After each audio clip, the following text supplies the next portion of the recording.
Human cells कहते हैं growth और प्रोटेक्शन, दोनों फंडामेंटल है सेल्स के।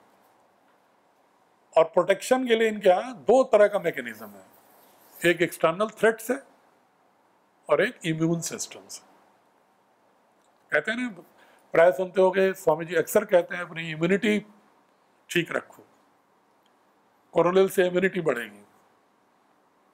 तो वो जो इम्यून सिस्टम है वो बैक्टीरिया वायरस आपके अंदर जो प्रवेश कर जाते हैं, तो उनसे लड़ने के लिए आपके शरीर में जैसे डाइजेस्टिव सिस्टम है, जैसे एक्सक्रेटरी सिस्टम है, जैसे रेस्पिरेटरी सिस्टम है, जैसे नर्वस सिस्टम है, जैसे सर्कुलेटरी सिस्टम है, वो उसी सिस्टम की तरह एक सिस्टम उसमें उन्हीं ने सेल ने एक समूह बना लिया कि तुम लोगों का काम प्रतिरक्षा का होगा।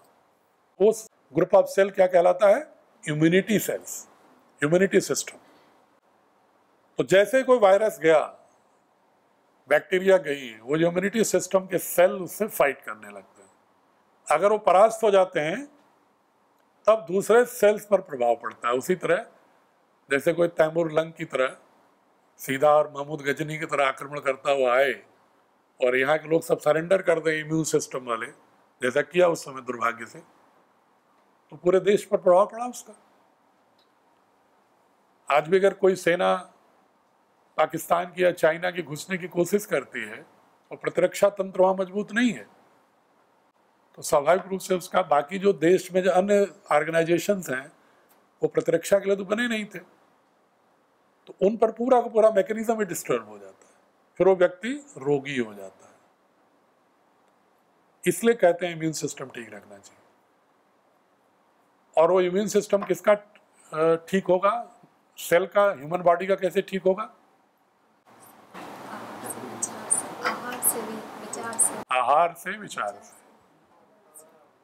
युक्तायुक्त आहार विहार, उससे होगा।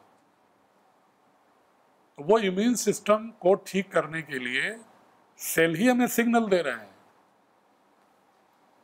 कि आप उसकी सुनो जो शरीर को आपको पौष्टिकता दे, जिससे कि माइटोकॉन्ड्रिया आपकी एनर्जी में कन्वर्ट करे, पावर हाउस आपका स्ट्रांग हो, इम्यूनिटी सेल फाइट करने के लिए सक्षम हो। इतना ज्यादा दुश्मन मत पाल लो शरीर के अंदर कि तुम्हारा इम्यूनिटी सिस्टम कमजोर होकर लड़ाई हार जाए। ये तो हुई सामान्य बात। लेकिन एक दूसरा होता है जिसको कहते हैं HPA एक्सिस। इसको भी नोट कर लीजिएगा, फिर इसको गहराई से और पढ़िएगा। H, capital H, capital P, capital A,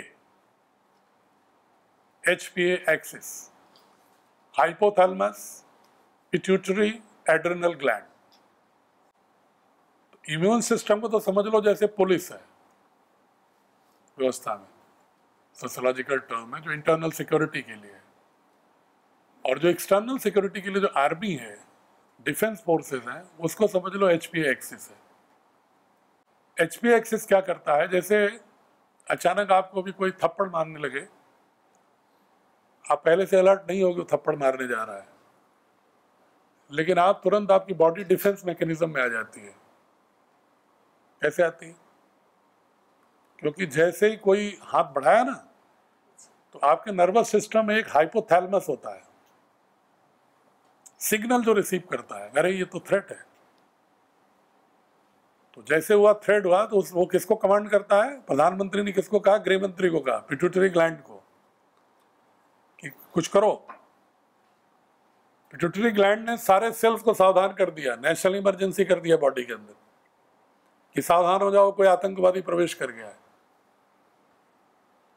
ठीक, जैसे होता ना कि भाई इंटरनल अलर्ट कर दिया गया पूरे देश को कि आतंकवादियों का कुछ प्रवेश। 26 जनवरी 15 अगस्त को अक्सर न्यूज में सुनोगे आप, अलर्ट जरूर जारी करते हैं कि कोई इस तरह का कोई फोटो भी जारी कर देते हैं। तो ये जो हाइपोथैलेमस पिट्यूटरी को तुरंत कहता है, तो पिट्यूटरी तुरंत सारे जितने ग्रुप ऑफ सेल्स हैं सबको सावधान करता है कोई गड़बड़ होने वाला है। और जो एड्रेनल है वो फिर उसके लिए खड़ा हो जाता है तान करके, फिर आपका दूसरा हाथ उड़ जाता है, क्या हो, या आप ढकेल देते हो उसको या पीछे हो जाता है। कुछ न कुछ आपका एड्रेनल आपसे ऐसा रिएक्शन करा देता है जिससे आपकी रक्षा हो सके। जिसका नर्वस सिस्टम बहुत अलर्ट नहीं है, जिसको लोग कहते हैं ना डल है, मेंटली रिटार्डेड है, वो या तो अधिक अनावश्यक आक्रामक होता है या अनावश्यक रक्षात्मक होता है, या न बिल्कुल आक्रामक होता है न रक्षात्मक होता है। वह युक्त व्यवहार नहीं करता, इसलिए उसका एचपी एक्सिस ठीक नहीं। एचपी एक्सिस एक और रोल करता है, जैसे जो खिलाड़ी को एथलीट, आप लोगों से कौन कौन लोग 100 मीटर 200 मीटर की दौड़ दौड़े हैं? काफी लोग दौड़े हैं, बहुत बढ़िया। तो जब आप खड़े होते हो लाइन पर और कमांड जो देने वाला गो कहता है, उससे पहले आप सावधान मुद्रा में रहते हो, सोचते रहते हो कब कहे सीटी बजाए या गो कहे, है ना, होता है ना। और जैसे वो गो कहता है, अचानक आपके अंदर 10 गुनी ताकत कहां से आ जाती है? आती है कि नहीं आती है? ऐसे खड़े हैं आप, सहज खड़े हैं, अचानक उन्होंने सीटी बजाई गो, आप इतना तेज दौड़ते हो, you try to do your best, और उस समय आपको ये भी ध्यान नहीं रहता कहीं मैं शरीर गिर न जाए, मैं चोटिल न हो जाऊं, इस तरह की सारी आशंकाएं निर्मूल रहती। वो कौन करता है? यही एचपी एक्सिस। जब एचपी एक्सिस आपका एक्टिवेट होता है, हाइपोथैलेमस कहता है सीटी बजी, तो पिट्यूटरी कहता है गो। गो सुनते पिट्यूटरी कहती है सारे सेल्स को कि जितने भी आपके अंदर सेल की ताकत है सब कहां लगा दो? लेग्स पर और मसल्स पर। तो जितने भी, चाहे डाइजेस्टिव सेल हो, चाहे रेस्पिरेटरी सेल हो, ग्रुप ऑफ सेल हो, जितने भी सेल के समूह हैं, सबकी ताकत कहां लग जाती है? आपके लेग्स पर और हाथ के मसल्स पर, संगठित हो जाते हैं और फिर वहीं केंद्रित हो जाते हैं। उसी तरह से जैसे कोई भेड़िया या गांव के, कितने बहुत सारे लोग गांव के रहने वाले होंगे ना, अगर आ गया तो सब पूरा गांव लठ लेके खड़ा हो जाता है आगे आकर। एक आदमी ना, सरपंच जी ने कहा कि भाई ये भेड़िया या कोई आने वाला है, वो क्या कहते हैं, तेंदुआ, अभी आ जाए तेंदुआ बाहर एक, और कोई बता दे कि भाई देखो आर्षदेव जी ने कह दिया है कि देखो तेंदुआ आया है, कोई अपने कमरे में बैठा रहेगा क्या? या तो सब दुबक जाएंगे डर के मारे कि मेरे कमरे में ना जाए, और या तो सब लाठी लेके निकल जाएंगे कि चलो सामूहिक रूप से संघर्ष करो। सेल का है, डरने का नहीं होता, यही मैं बताना चाह रहा हूं। जो आपकी ह्यूमन बॉडी के सेल्स हैं वो डरते नहीं, वो फाइट करते हैं till the end of the damage, collapse of the cell. Cell collapse होने तक सेल लड़ता है अपनी प्रतिरक्षा के लिए। यह भी आपको अखंड पुरुषार्थ की बात करता है। सेल कभी गिव अप नहीं करता, सेल हमेशा अपना 100% देता है, और एक ही सेल नहीं, समूह में देता है। ऐसा नहीं कह रहे तो इम्यूनिटी सेल का काम है, वो जाने हमसे क्या मतलब, या कहे भाई ठीक है ये पढ़ाने का काम तो देवरण्य जी का है, उससे क्या मतलब। ये नहीं कि भाई क्लास खाली है, आप भी खाली हो तो जाके पढ़ा दो कुछ। भाव होना चाहिए कि नहीं होना चाहिए? ये सेल के अंदर है भावना कि सफाई करने के लिए, मान लो साध्वी बहन ने किसी को कह दिया कि भाई साफ कर दो आप, तो पता चला कि व्यासदेव जी से कहा तो बगल में धर्मदेव जी कह रहे हैं कि हमसे तो कहा ही नहीं, हमसे क्या, अब उन्हें साफ करने दो। सेल के अंदर ये प्रवृत्ति नहीं है। मतलब हम ये बताना चाह रहे हैं किस तरह अपने सेल की जो मौलिक प्रवृत्ति है उससे भिन्न क्यों हो जाते हैं। सेल की प्रवृत्तियां होती हैं कि देखो समूह में बना दिया विशेषीकरण के आधार पर, लेकिन जब इमरजेंसी आई तो सारे ग्रुप के सेल सब ताकत कहां झोंक देते हैं अपनी, जहां जरूरत है वहां झोंक देते हैं ताकत। लेग्स में जरूरत है तो लेग्स में झोंकते हैं। भाला फेंकने वाला अगर प्रतियोगिता में कोई है, क्रिकेट का बैटिंग कर रहा है तो हाथ की मसल्स पर पूरी ताकत दे देते हैं। बॉलिंग कर रहा है तो पूरे हाथ पर दे देते हैं ताकत, कि जहां जिस समय उसको जरूरत है सब एक साथ मिलजुल के करते हैं, कलेक्टिव रिस्पॉन्सिबिलिटी। इसलिए बीमार भी होते हैं ना, तो स्वामी जी नहीं कहते हैं कि एक बीमारी आती है तो पूरी फैमिली लेके आती है। जब एक जगह सेल पराजित हुआ, एक ग्रुप ऑफ सेल पराजित हो गया, तो सारे जो सेल होते हैं वो निराश हो जाते हैं। इसलिए पूरे समूह के साथ ही फाइट करनी चाहिए, ये सेल हमें प्रवृत्ति देता है। तो बेसिक क्या है, सिंगल सेल से ज्यादा मल्टी सेलुलर सेल इंपावर्ड है। Every cell has some kind of capacity to differentiate, specialise, विशेषज्ञता की दक्षता होती है।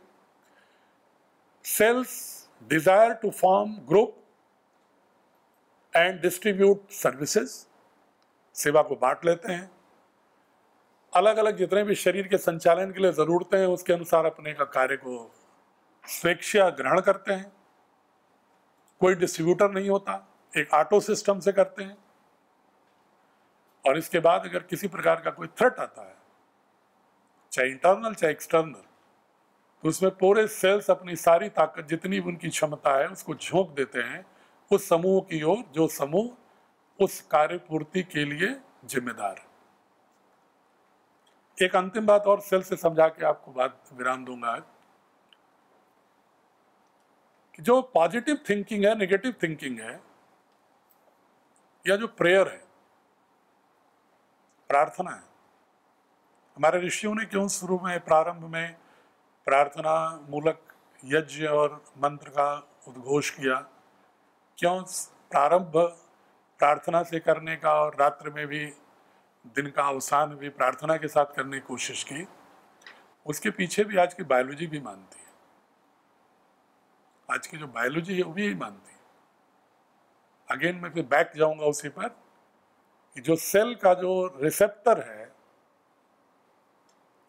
आउटर सरफेस, वो अगर पॉजिटिव विचार जाता है वहां पर, तो वह उस पॉजिटिविटी का एक एक्सपेरिमेंट किया गया है ये, कि वो पॉजिटिव विचारधारा में के समय में कोई थ्रेट नहीं होता, अंदर सेल कोई थ्रेट महसूस नहीं करते। जैसे कोई अच्छा अतिथि आ जाए, तेंदुआ की बजाय कोई अच्छा अतिथि आ जाए, पूज्य स्वामी रामदेव जी आ जाए आपके आश्रम में, तो कोई थ्रेट है ये तो मन प्रफुल्ल होगा। तो उसी तरह से जो विचार अच्छे होते हैं तो उस समय और सारे सेल इसको अनुभव कर लेते हैं कि हमारा तो प्रेमी है ये भाव, और सारे सेल रिसीव करते हैं उसको और अपने इफेक्टर को दे देते हैं कि भाई लो इसको और ऊर्जा में कन्वर्ट करो।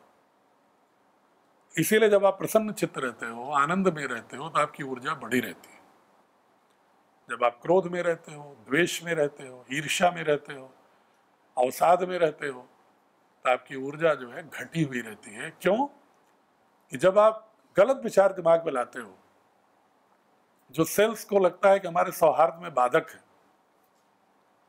तो सारे के सारे सेल जो है वो तुरंत कहाँ करते हैं, एकजुट होते हैं इम्यून सिस्टम के पास, पहले उस गलत विचार से लड़ने के लिए।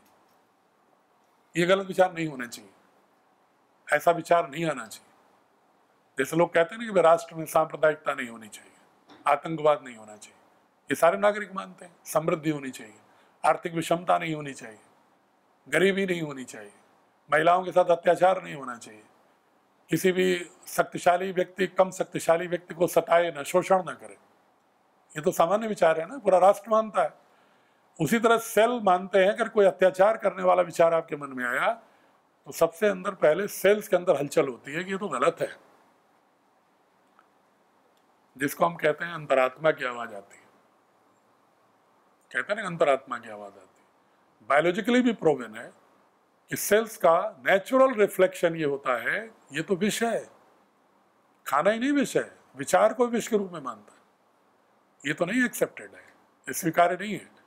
तो उस गलत विचार से लड़ने के लिए जो शरीर के अंदर प्रतिरोधक क्षमता जो बैक्टीरिया और वायरस से लड़ती, उसकी बजाय आपका HPA एक्सिस जो है, जो आपको पॉजिटिव काम देने में ताकत देता है, स्टिमुलेशन देता है, वो पहले उस नेगेटिव विचार से लड़ने लगता है और लड़ने में आपकी ऊर्जा नष्ट हो जाती है। जैसे आप क्रोधित होकर देखो, सांस बड़ी तेज तेज चलने लगती है, अनियंत्रित होने लगती है। क्रोधित तो हुए ही होगे कभी न कभी, कि नहीं हुए कभी? हुए है ना? तो आप होने पर कभी आप महसूस किए हो कि ऊर्जा आपकी कितनी गुना गिर जाती है, डाउन हो जाती है? ये कहाँ से होता है? आपने कुछ गलत चीज तो खाया नहीं, आपने कोई ऐसी चीज तो नहीं खाई ना जिससे कि कमजोरी हो जाए, पाचन खराब हो जाए, कि ताकत खराब हो जाए, पीलिया हो गया। ये है आपकी वैचारिक पीलिया, वैचारिक कैंसर। यहां तक वैज्ञानिक मानने लगे हैं, अब शोध हो गए हैं, बायोलॉजिकल रिसर्चेज हुई हैं, जिसको कहते हैं बायोफिजिसिस्ट, जो बायोलॉजी और फिजिक्स दोनों के जानकार हैं, ऐसे वैज्ञानिकों का ग्रुप खड़ा हो गया। वो कहते हैं कि क्वांटम फिजिक्स जो आज की है, वो पूरी दुनिया को एनर्जी मानती है। वो जो स्वामी जी भी बोलते हैं ना कि ऊर्जा संघात है समस्त ब्रह्मांड, एनर्जी का एक कंसंट्रेटेड है। It's like a net of webs, तरंगों का एक जाल है, और जो ऊर्जा स्वरूप है मूलतः। इसलिए हमको ये मानना कि हर चीज एक पिंड की तरह है, ठोस, और पूरे ब्रह्मांड में लटकी हुई है, और उनके बीच में आकर्षण है, विकर्षण है, इसलिए चल रहा है। ये जो न्यूटन का सिद्धांत था, इससे आगे बढ़ो, इसको ऊर्जा के सिद्धांत पर चलो।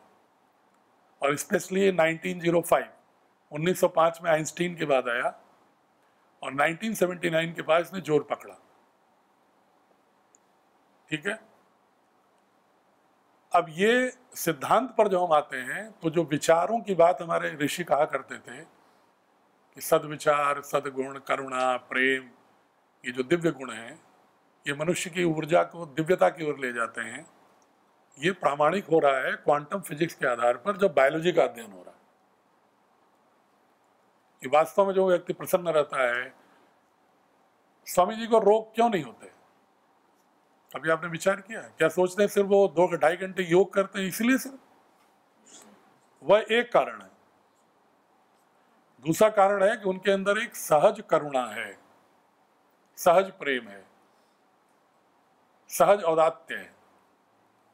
जब विचार आपके ठीक होंगे, आपके सेल उसी तरह से पॉजिटिवली एक्टिवेटेड और वाइब्रेंट होते हैं, स्पंदित होते हैं। और जो सेल का स्पंदन जो होता है, वो ऊर्जा देता है, और वह ऊर्जा आपके शरीर को निरोग बनाती है, आरोग्य की ओर ले जाती है। और अगर आपके मन में चाहे लाख अच्छे खाना खाओ, पौष्टिक खाओ, बहुत बड़े बड़े लोग हैं, खरबपति लोग हैं, उनको कोई पौष्टिक चीज खाने की कमी है? डाइटिशियन अलग अलग रखे हुए हैं, एक एक महिलाएं शहरों में, जिनके पास धन है, सुबह शाम उनसे पूछ पूछ के खाती हैं, डॉक्टर साहब बताओ इस समय क्या लूं? लेकिन बीमारी के घर है वो। इसलिए घर है वो क्योंकि उनके अंदर ईर्ष्या है, इनके अंदर द्वेष है, उनके अंदर सहज करुणा नहीं है, उनके अंदर मानवता मात्र और प्रकृति के समस्त घटकों के साथ तादात्म्य नहीं है, सहजता नहीं है। इसलिए वो सेल्स जो है ना, बड़े बहुत सेंसिटिव होते हैं। अगर आपने अपने अंदर भी सोच लिया गलत, बोला नहीं, मान लीजिए क्रोध व्यक्त नहीं किया, लेकिन अंतः में आपने क्रोध रख लिया, तो भी आपने सेल को डैमेज कर लिया। आपने आज से कौन कौन लोग क्रोध होना छोड़ देंगे? भाई अपनी सेल डैमेज करना हो तो क्रोधित होना। कुछ लोग नहीं हाथ उठाए, इसका मतलब क्रोध पर अधिकार रखना चाह रहे हैं। क्रोध से प्रेम मत करो, ईर्ष्या से प्रेम मत करो, निंदा से प्रेम मत करो। ये कोई मात्र एक भावात्मक नैतिक भाषण नहीं है। ये आपकी बायोलॉजी, आपके विज्ञान, आपके अंदर की जो घटक हैं, सेल्स हैं, वो आपसे प्रार्थना कर रहे हैं। 5 लाख करोड़ आपसे हाथ जोड़ के आपके अंदर के सेल आपसे प्रार्थना कर रहे हैं कि प्रभु, आपके अस्तित्व को मैं जिंदा रखा हूं, मुझे तो जिंदा रहने दो। ऐसे विचार, ऐसे भोजन क्यों ला रहे हो जिससे मेरा क्षरण हो जाए? ऐसे विचार क्यों नहीं लाते हो मैं भी स्पंदित रहूं, और समूह के रूप में आप भी स्पंदित रहो, ब्रह्मांड में ऊर्जा बिखेरते रहो, विकिरण करते रहो। ये भाव आना चाहिए। और अंतिम बात, एक बहुत इंटरेस्टिंग बात आपको बता रहा हूं। हमारे शास्त्रों में जब वर्णन होता था अभिमन्यु की कथा, अभिमन्यु की कथा की जब बात होती है, तो लोग कहते हैं शायद झूठ है। कितने लोग सही मानते हैं, कितने लोग झूठ मानते हैं? इसमें कितने लोग सही मानते हैं? सभी सही मानते हो? कुछ लोग नहीं भी मानते ना, सही बात है, नहीं मानते तो कितने लोग नहीं मानते? ये कथानक सही नहीं है, कौन लोग मानते हैं? अरे इसमें कोई बहन जी नाराज नहीं होंगे, हम भी नाराज नहीं होंगे। ऐसा नहीं मानेंगे कि आप शास्त्र सम्मत नहीं हो।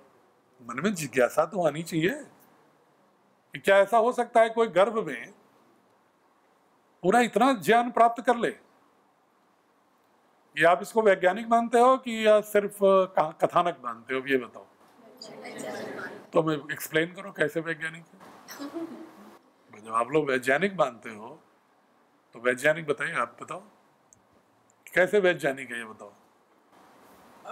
एक छोटा सा जितना मुझे समझ में आता है, जैसे अगर माँ के गर्भ में कोई आप कुछ सुनाए या कुछ, तो बेबी को इफ़ेक्ट करता है। सो अगर उस हिसाब से लिया जाए तो मतलब नहीं, ठीक है, रास्ता तो आपका सही है जी। तो ये रास्ता आपने सही बताया, क्योंकि आपके बच्चे हैं क्या?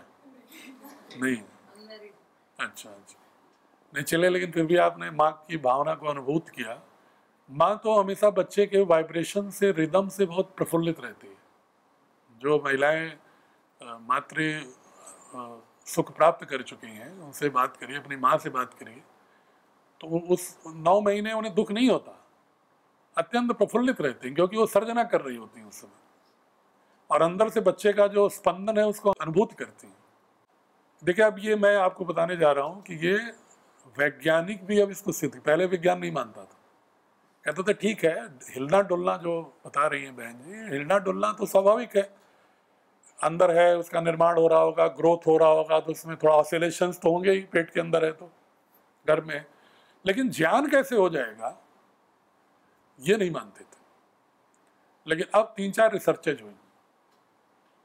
एक वार्नी और केली ने रिसर्च किया, एक डेविड चैम्बरलेन ने रिसर्च किया, और रिसर्चेज में ये पाया कि जो भी इन्वायरमेंटल सिग्नल बाहर होते हैं, जो भी चीजें होती हैं, बच्चा बहुत ही सेंसिटिव उस तरीके से उसको समझता है और सीखता है। इसलिए हम इतनी बड़ी भूल करते हैं मानव निर्माण में कि उसके पैदा होने के बाद तो हम बहुत इन्वेस्टमेंट करते हैं उसको ठीक रखने के लिए, लेकिन जब माँ के गर्भ में 9 महीने रहता है वो, तो उस समय लोग उसको समझते हैं सिर्फ एक पिंड है मांसल, और जितनी तरह की हरकतें, जितने तरह के वार्ताएं, शोध यहाँ तक आए हैं कि अगर कोई माँ प्रताड़ित रही है, गर्भ में बच्चा है, उसके परिवार के लोगों ने उसे प्रेम नहीं दिया है, करुणा नहीं दी है, उसके साथ सहयोग नहीं किया है, पॉजिटिविटी नहीं दी है, तो बच्चा अस्वस्थ और अवसादग्रस्त रहा है जीवन भर, लैक ऑफ कॉन्फिडेंस रहा है उसका। और जिस माँ को उसके आसपास के परिवेश ने अच्छी बातें की, अच्छी भावनाओं से उसको रखा, उसका बच्चा सेल्फ कॉन्फिडेंट और बहुत ही उच्च ज्ञान अवस्था का पैदा हुआ है। किसी माँ ने धर्मशास्त्रों में, वो लोग तो क्रिश्चियन वैज्ञानिक ज़्यादा हैं, तो उन्होंने क्रिश्चियनिटी को, न्यू टेस्टामेंट और ओल्ड टेस्टामेंट को पढ़ाया माँ को, और जो बच्चा गर्भ से आने के बाद ऐसा नहीं तुरंत बोलने लगा वो बाइबल, लेकिन जब बड़ा हुआ तो उसकी रुचि टेस्टामेंट के लिए ज़्यादा दिखाई पड़ी, न्यू टेस्टामेंट के लिए। उसी तरह से हमारे यहाँ भी अब कुछ लोग शोध कर रहे हैं, और पहले तो 16 संस्कार ही होते थे, हम तो बहुत पहले एडवांस थे, हम तो पहले से मानते हैं, हमारे भारतीय ऋषि गर्भाधान संस्कार से लेकर अंतिम संस्कार तक 16 संस्कार की अगर व्याख्या करके देखिए तो इसी ऊर्जा सिद्धांत पर और इन्वायरमेंटल सिग्नल पर ही है। अब ये मान्य हो गया है, मैं ये सिर्फ बताना चाह रहा था। एक और सिद्धांत अंतिम, लोग कहते हैं कि अवतरण होता है कि नहीं, अवतार, ये वैज्ञानिक नहीं मानते थे पहले। अब उन्होंने बहुत ही संकोच करते करते एक बात मानी है बायोलॉजी के लोगों ने, कि अगर जो सेल का जो रिसेप्टर होता है ना, surface, outer surface receptor chip, semiconductor, अगर समान हो जाए तो ठीक उसी का अवतार होगा। जैसे मान लो भगवान राम के जो सेल रहे होंगे, जो रिसेप्टर रहा होगा, उसी तरह का सेल किसी ह्यूमन बॉडीज में उसी प्रकार के सेल्स रिसेप्टर के साथ आ जाए तो उनके सारे गुणों, सारी चीज़ों के साथ उनका अवतार होगा, रीइंकारनेशन होगा। ये वैज्ञानिक भी मानने लगे। अब इसमें जुटे हुए हैं कि कैसे हम समान प्रकार के सेल्स को प्रिजर्व करके उनके जो रिसेप्टर सरफेस है, प्रोटीन है, उसके साथ कैसे कुछ लोगों की साम्यता स्थापित करके गुणधर्म की समानता ले आए। और उनको घोषित कर सकें कि ये अपने दादा का अवतार है। पहले तो यही सिद्ध कर देना कि दादा का अवतार है, पिता का पूर्ण अवतार है, मामा का अवतार है, नाना का अवतार है, किस रूप में अवतार है। फिर उसको पूरी लॉन्ग हिस्ट्री के साथ उसको कनेक्ट करेंगे। तो ये कुछ बातें हुई आपकी बायोलॉजी और सोशियोलॉजी से जुड़ी हुई। तो एक रहने का मतलब एकता में रहने का व्रत सभी लोग लेंगे और समूह में दक्षता प्राप्त करने की अवसर की समानता होगी और इसके बाद अवसर समान होने पर भी दक्षता में भिन्नता होगी, तो उस दक्षता के अनुरूप कार्य को स्वतः स्वीकार करेंगे, ये भी होना चाहिए। और किसी आपात स्थिति में सभी लोगों को मिल करके सभी की मदद करने के लिए हाथ बढ़ा के आगे आना चाहिए। साथ ही हाथ बढ़ाना है ना, कहा ना, तो उसमें हाथ बढ़ाना चाहिए। और किसी भी गलत विचार, बुरे विचार, भोजन और औषधि जो विष के रूप में कभी गलत आ जाते हैं, उससे सैकड़ों, लाखों, अरबों गुना ज़्यादा घातक होते हैं और उतना ही आपके लिए पौष्टिक भी होते हैं। इसलिए लोग हमेशा नारा लगाते हैं, पश्चिम के लोग भी अब, कि बी पॉजिटिव, पॉजिटिविटी में रहो। तो कभी भी गलत विचार, जो पूज्य स्वामी जी कहते हैं, गलत आहार और गलत विचार अपने अंदर प्रवेश नहीं होने देंगे। और इसके बाद हम अगली बार बात करेंगे तब बायोलॉजी, सोशियोलॉजी और कॉस्मोलॉजी कि अंतरिक्ष विज्ञान कैसे इसी तरह जीता है। जैसे हमारी शरीर जीती है, वैसा अगर हम जिए और समाज जिए, कोई प्रतिरोध ना हो, कोई अवरोध ना हो, उसी तरह कॉस्मोलॉजी भी उसी तरह जीती है। इसी को प्रकृति भाव कहते हैं, प्रकृति लयाना, प्रकृति के साथ लयात्मक होना, कि जो हमारे अंदर है वही समाज में है हमारा अभिव्यक्तिकरण, और वही अंतरिक्ष विज्ञान के साथ भी हमारा उतना ही जुड़ाव है। जितना हम इसके नज़दीक रहेंगे उतना अपने सेल्स को, खुद को, समाज को और अंतरिक्ष को ठीक रख पाएंगे। प्रणाम।